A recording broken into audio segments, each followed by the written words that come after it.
Kohlrausch law. Kohlrausch law को मैंने board पे लिख दिया एक बार, लिखी हुई चीज़ को अपन डिस्कस नहीं कर रहे कि क्या है क्या नहीं, उसको छोड़ देते हैं। कोलराउस ने क्या किया वो देखिए। कोलराउस ने एक्सपेरिमेंटली कुछ वैल्यूज़ निकाली फॉर द स्ट्रॉन्ग इलेक्ट्रोलाइट्स। किसके लिए?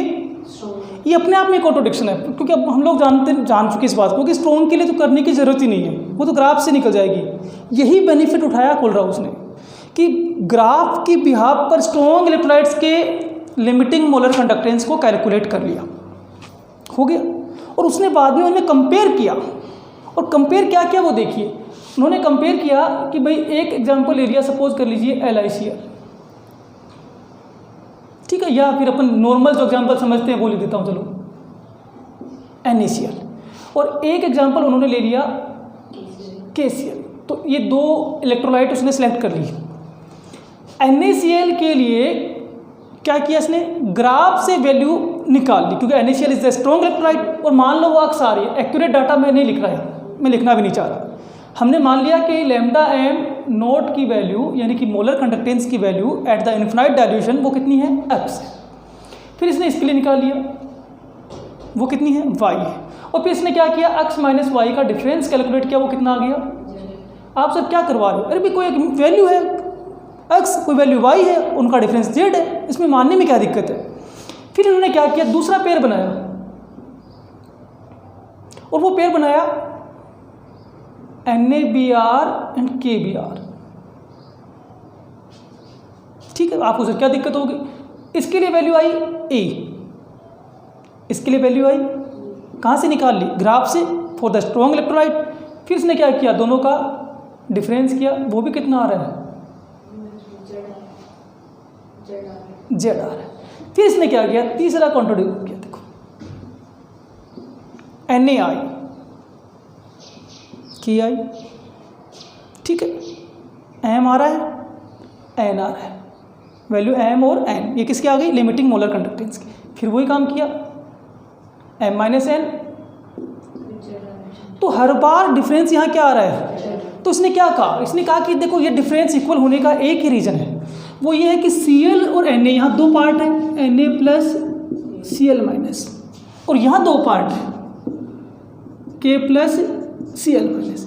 अगर Cl माइनस का जो कंट्रीब्यूशन यहाँ है इन मोलर कंडक्टेंस, वही कंट्रीब्यूशन यहाँ हो, तो दोनों कंट्रीब्यूशन एक दूसरे को क्या कर देंगे? कैंसिल कर देंगे, क्योंकि आप माइनस कर रहे हो ना। तो यानी कि Cl जितना यहाँ कंट्रीब्यूट करता है उतना ही यहाँ कंट्रीब्यूट करता है, और दोनों कंट्रीब्यूशन सेम है तो उनका डिफरेंस 0 हो जाएगा। Na का डिफरेंस जो कंट्रीब्यूशन है वो Na प्लस का है, और यहाँ K प्लस का कंट्रीब्यूशन है, पर वो तो सेम नहीं है ना, because these ions are differ. एक सोडियम का आयन और एक पोटेशियम का आयन है, और दोनों आयंस अलग अलग है तो उनका कंट्रीब्यूशन भी अलग अलग है, और उनकी वजह से जो मोलर कंडक्टेंस आया उनका डिफरेंस कितना आ रहा है? Z। यानी कि सीधे शब्दों में ये कह दें कि NaCl और KCl में डिफरेंस किसकी वजह से आ रहा है? सोडियम आयन और पोटेशियम आयन की वजह से आ रहा है। यहाँ भी वही हुआ कि Br यहाँ भी और Br यहाँ भी है। अगर ये मान ले कि सेम कंट्रीब्यूट कर रहे हैं, तो Br का कंट्रीब्यूशन जो यहाँ है वो उतना ही यहाँ, तो एक दूसरे को क्या कर देगा? कैंसिल। तो डिफरेंस किसकी वजह से आएगा? सोडियम और पोटेशियम आयन की वजह से। पर सोडियम जितना कंट्रीब्यूट यहाँ करता है उतना ही कंट्रीब्यूट तो यहाँ करेगा, पोटेशियम जितना कंट्रीब्यूट यहाँ करता है उतना ही कंट्रीब्यूट यहाँ करेगा, तो वही वैल्यू आ गई फिर से, और वो वही वैल्यू आ रही है तो उनका डिफरेंस भी वो Z आने वाला है। तीसरी बार भी यही हुआ, I से I का कंट्रीब्यूशन कैंसिल हो रहा है, तो डिफरेंस किसकी वजह से आ रहा है? सोडियम और पोटेशियम। यहाँ भी किसकी वजह से है? सोडियम और पोटेशियम। यहाँ भी किसकी वजह से है? और अगर डिफरेंस सेम आ रहा है, इसका मतलब हर जगह इनकी वैल्यू सेम आ रही है। अगर सोडियम का यहाँ कंट्रीब्यूशन और यहाँ कंट्रीब्यूशन डिफर होता तो डिफरेंस भी डिफर आती। इसका सीधा अर्थ ये समझ लें कि एक डिजिट 5, एक डिजिट 3, 5 3 2, 5 3 2, 5 3 2, क्योंकि कंट्रीब्यूशन चेंज नहीं हो रहा। कोलराउस ने यही कहा, एक्सपेरिमेंटली इसको प्रूव किया, और बाद में ये कहा कि प्रत्येक आयन इंडिपेंडेंट है। क्या है? इंडिपेंडेंट है, और उनका कंट्रीब्यूशन भी इंडिपेंडेंट है, इंडिविजुअल है, वो किसी दूसरे आयन के कॉरेस्पॉन्डिंग चेंज नहीं होगा। इसका अर्थ ये हुआ कि Na प्लस का कंट्रीब्यूशन Na प्लस आयन का कॉन्ट्रीब्यूशन अगर मैं ये मान लूँ, मैं मान लेता हूँ कि 5 है, कितना यूनिट है? Na प्लस कॉन्ट्रीब्यूट करता है 5 किसकी वैल्यू? लैम्डा एन की वैल्यू।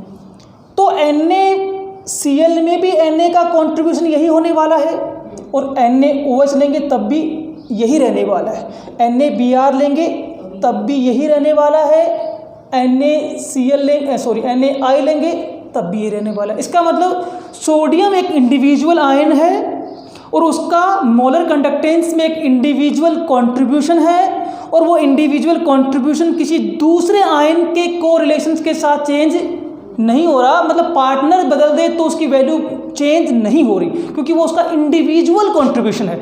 Na प्लस आयन को आप चाहे Cl माइनस के साथ जोड़िए, चाहे Br माइनस के साथ जोड़िए, चाहे OH माइनस के साथ जोड़िए, हर बार उसका कंट्रीब्यूशन सेम रहने वाला है। और अगर ये सही है तो कोलराउस ने बड़ी आसानी से एक बात कही कि NaCl का टोटल मोलर कंडक्टेंस क्या है?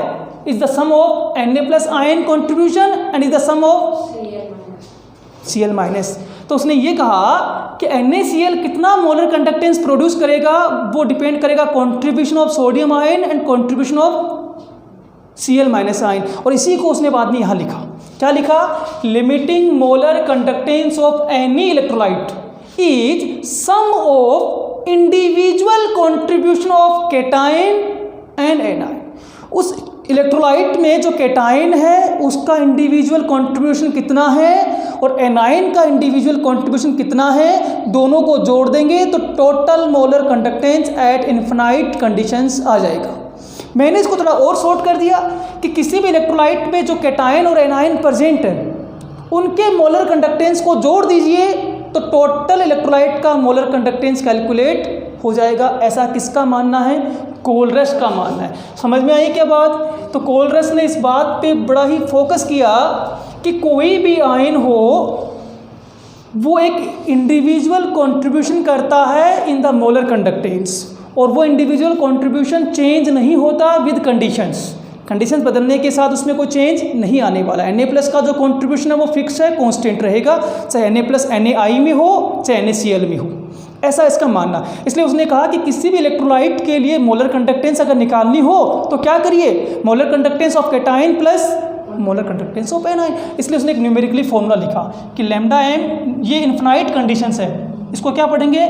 Molar conductance at infinite dilution या जीरो कंसंट्रेशन, एक ही बात है। और वैसे शॉर्ट में इसको लिमिटिंग मोलर कंडक्टेंस बोल ही दिया हमने। ये किसके इक्वल है? ये जो मल्टीपल है ना, ये मल्टीपल बताता है total molar conductance of cation, और ये किसको बताता है? Total molar conductance of A9. क्यों बताता है इसको? यहाँ देखिए, क्योंकि देखिए ये जो लिखा आपने, ये एक्चुअल में है number of moles of cation and A9, ठीक है। और ये जो आप लिख रहे हो वो लैम्डा और ये लैम्डा तो चलेगा। एंड दूसरा सिंबल क्या लिखा आपने? यही लिखा है ना बेटा, लैम्डा, ये लैम्डा तो एक ही बात है। तो ये क्या फिर? Molar conductance of cation and A9, दोनों के लिए सिंबल है एट इन्फिनाइट डाइल्यूशन। यानी कि सीधी सी भाषा में कहें तो केटाइन और एनाइंस के लिमिटिंग मोलर कंडक्टेंस की वैल्यूज है, करेक्ट है। आप एक बात बताओ, अगर मैं आपसे एक बात कहूँ कि हमने फ्रूट खरीदे और घर वालों ने आपसे पूछे, ये आपसे क्वेश्चन किया कि आप जो फ्रूट लेके आए उसका प्राइस क्या है, कितने रुपए लेके लगे आपके, तो उसने टोटल फ्रूट के पूछे घर वालों ने। तो उन्होंने नहीं पूछा ना बनाना के कितने और मैंगो के कितने, उन्होंने तो क्या पूछा? टोटल फ्रूट जो आप लाए उनका क्या प्राइस है। तो आप क्या कर रहे हो? आपने देखा कि कितने फ्रूट लाया हूँ मैं, तो आपने देखा मैं मैंगो लाया हूँ और मैं बनाना लेके आया हूँ, करेक्ट है। मैंगो 2 किलो है, बनाना 3 किलो है, और आपको पता है कि मैंगो की प्राइस है वो 60 रुपये केजी है। तो आपने फट से क्या किया? Mango 2 KG, price 60, 2 × 60 120। तो आपने सोचा फट से कि मैंगो का प्राइस तो लगा 120। फिर 3 केजी क्या है? बनाना, और बनाना की प्राइस 30 रुपीज़। तो आपने फट क्या किया? 3 × 30 यानी कि 90 और बाद में आपने क्या किया 120 + 90 जोड़ के घर वालों को बता दिया साहब इतना रुपये लगे 210 रुपीज़ लग गई। वो यहाँ कर रहे हैं कि आपसे क्या पूछा जा रहा है, limiting molar conductance of electrolyte, पूरे कंपाउंड का पूछ रहे हैं, पूरे कंपाउंड में कैटाइन भी है और तो आपने क्या किया कैटाइन की कंडक्टेंस को कैटाइन नंबर से मल्टीप्लाई किया, एनायंस की कंडक्टेंस को एनायन नंबर से मल्टीप्लाई किया। इससे क्या हुआ, यही हुआ कि मैंगो की प्राइस को मैंगो के वेट से मल्टीप्लाई करने से मैंगो का पूरा वैल्यू आ गया, आया ना, और बनाना की प्राइस को बनाना के वेट से कैलकुलेट करने पर बनाना की पूरी प्राइस आ गई। तो वही यहाँ हो रहा है कि जैसे ही आप कैटाइन के कंडक्टेंस को कैटाइन के नंबर से मल्टीप्लाई करते हो तो कंडक्टेंस बिकॉज ऑफ कैटाइन वो टोटल आ गया, एनाइन के नंबर को एनाइन के कंडक्टेंस से मल्टीप्लाई करते हो तो कंडक्टेंस बिकॉज ऑफ एनाइंस कितनी आ रही वो टोटल नंबर आ गया, और दोनों टोटल को जोड़ते ही पूरे इलेक्ट्रोलाइट का कैलकुलेट हो जाएगा। समझ में आई क्या बात। फॉर एग्जांपल देखिए,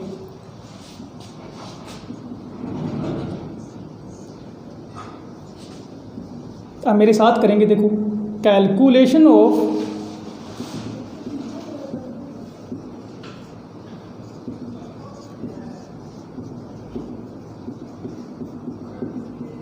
एसिटिक एसिड, ठीक है, इसका निकाल के देखते हैं साहब।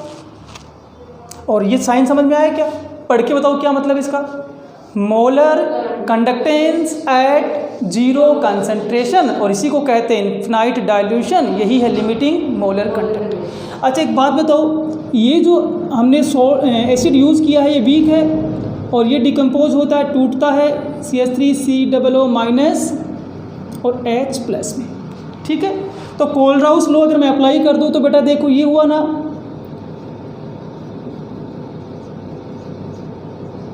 इक्वल। अब आते हैं ये न्यूमेरिकल पे, सबसे पहले क्या लेंगे कैटाइन का नंबर, बेटा क्या लेंगे कैटाइन का नंबर, या एनाइन है तो एनाइन का नंबर, वो एक ही बात है, पहले कैटाइन लिखेंगे फिर एनाइन लिखेंगे, ऐसा कोई हार्ड एंड फास्ट रूल नहीं है। यहाँ पहले एनाइन है तो क्या देख रहे हैं हम, एनाइंस का नंबर कितना है बेटा, एनाइंस का नंबर चार्ज थोड़ी देखना है, ये एनाइन है तो कितना नंबर है इसका 1, तो 1 से मल्टीप्लाई करूँ क्या, नहीं करेंगे, जरूरत ही नहीं है, तो सीधे लिख देता हूँ किसका मोलर कंडक्टेंस, एसीटेट आयन का, सही है ना, प्लस H+ आयन का। अगर ये वैल्यू मिल जाए तो इसकी वैल्यू कैलकुलेट कर ली जाएगी, सही है क्या, कोई कन्फ्यूजन नहीं है। आगे देखें क्या फटाफट, चलिए तो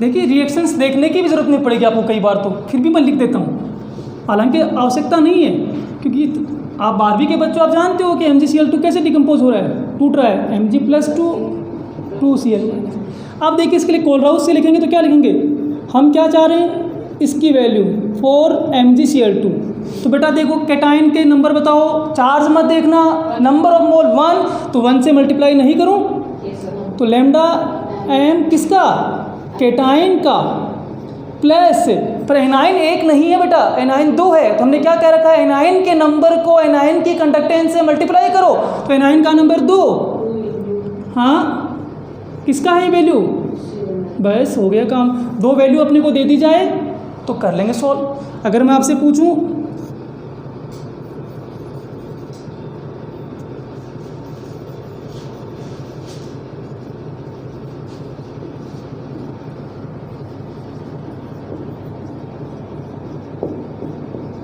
ठीक है, समझ में आई बात। तो अगर इसको डिसोशिएट करें तो बेटा क्या हो रहा है, देखो हालांकि डिसोशिएट तो मैं करके दिखा ही रहा हूँ, अब इसका कोई मतलब नहीं है। एल्यूमिनियम कितने हैं 2, और एल्यूमिनियम पे चार्ज कितना है आपको पता ना, इसका चार्ज यहाँ दिखाई दे रहा है, और SO4 कितने हैं 3, और चार्ज कितना है -2। तो आप बताओ कोलराउस लॉ से क्या आएगा,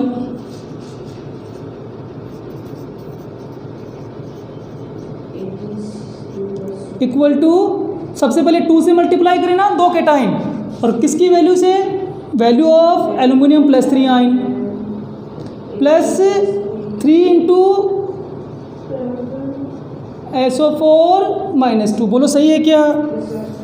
कोई डाउट? तो ये हो गया कोलराउस लॉ। और मुझे लगता है सबसे इजी चीज़ है कोलराउस लॉ कि इसके बिहाफ से आप क्या निकाल सकते हो? Limiting molar conductance of any electrolyte हम निकाल सकते हैं। आपको सर एनी क्यों? क्योंकि स्ट्रॉन्ग के लिए तो ग्राफ है, इसलिए कोलराउस पे जाएंगे। वीक के लिए ग्राफ नहीं है। तो कोलराउस ने क्या सिखा दिया? कोलराउस ने ये सिखा दिया कि किसी भी इलेक्ट्रोलाइट का लिमिटिंग मोलर कंडक्टेंस उसके अंदर मौजूद कैटायन और एनायंस के मोलर कंडक्टेंस का सम होगा। ठीक है, कल इसके एप्लीकेशंस पे डिस्कशन करेंगे।